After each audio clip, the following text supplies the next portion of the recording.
Well, hello.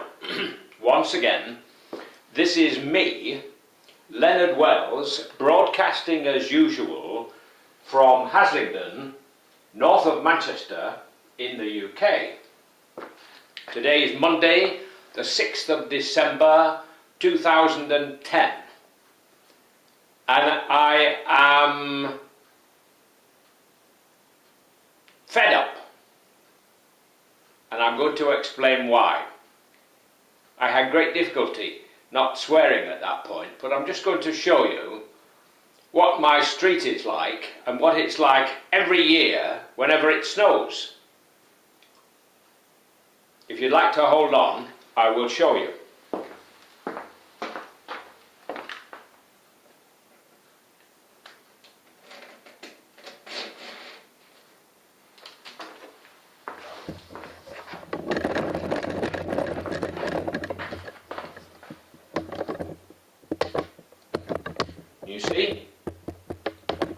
You see the ice on the pavements and on the street through the slats in my blinds? Well, this is how it is.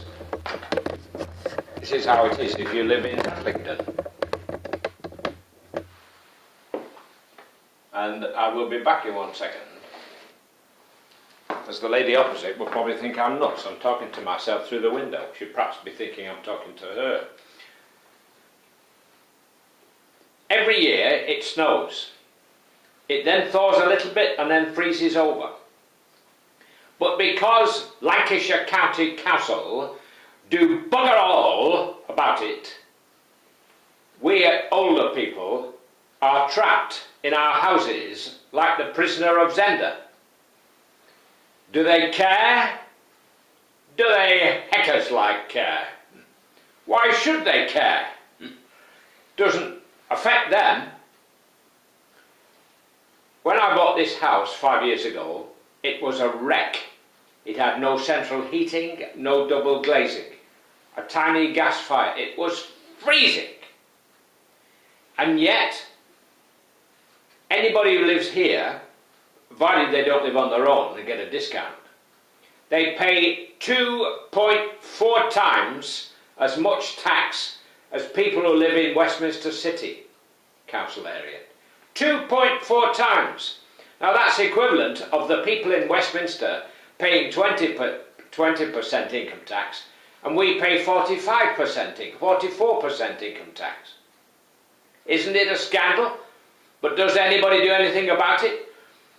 When Mrs. Thatcher was around, she was a lady noted for getting things done, but she got us into a fix because she always thought she was right.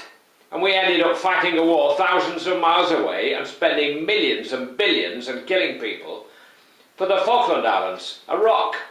And we're still paying millions every year to keep an eye on it. And all it does is encourage hatred between the Argentinians and us. Right, that's my gripe. I am trapped because I tried to walk out onto the pavement this morning to go to the shops, and my feet almost went from under me. They are so dangerous. County Council will do nothing about it. We don't have any money, they say. Well, where the hell has it all gone? For God's sake.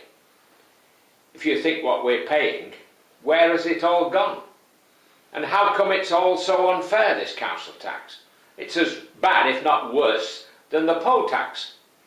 It's like this bloke, Sir Philip Green, whose wife, conveniently, lives in Monaco in the south of France. And conveniently, she doesn't have to pay any income tax. So 5 or 6 years ago, he paid her a dividend from his company, the Arcadia Group, of £1.2 billion. That's the equivalent of 2 billion American dollars. And she didn't pay a penny in tax, nor did he. He would have had to pay over 300 million if he'd paid tax in the normal way. But the Conservative government turn a blind eye to this.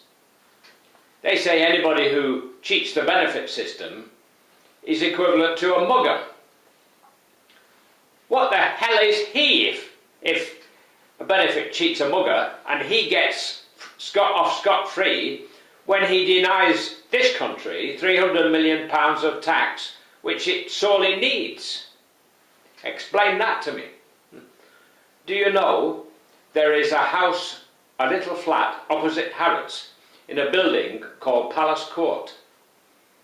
It's palatial. It has marble floor entrance. And looking through the window you see Harrods. It's directly opposite Harrods. There are studio flats there which are selling at the moment for around £170,000. I pay, or anybody living here who's not alone, would pay 2.4 times as much council tax as that person there. Isn't it scandalous? This is what happens when you put rich people in charge of the country, because they feather their own nest before they look after the poor people. Well, every so often since the war, when we brought in a landslide socialist government, we've had a Conservative government, and we've ended up throwing them out. Because all that happens under a Conservative government is that the rich get richer and the poor get poorer. And it stands out a mile. They keep complaining about the previous Labour government and all the money it spent. Well, it may have spent a lot of money, but an awful lot of it was spent on the people. Yes, that's true. This government, as soon as it came to office, it scrapped the identity card. Many thousands of us had paid £30 in good faith for that card, and I used mine last year to go to Romania. And they were very impressed by it when I got to Romania. This government comes into office and scraps it and says we won't give you your money back. Now, if I'd gone to Tesco's and bought something for £30 and they took it back off me before I got out the door and said, no, we're not going to give you your money back, that would be theft. But the government, because it makes the law, could get away with it because it says it's not theft. It's what the government wants to do, therefore the government does what it likes. It may not be legal theft, like Sir Philip Green and his 1.2 billion dividend to his wife Tina in Monaco, but it is moral theft. And once the government starts to do that, as some members of the House of Lords said quite recently, it's on the slippery slope. My dad died fighting for this country, and he died believing in fair shares for all, and that includes everybody. And I'd like to be able to walk on my streets. Pigs will fly in this part of the world. Thank you. God bless, while it's still legal in the UK to say God bless. Take care. Speak to you again soon.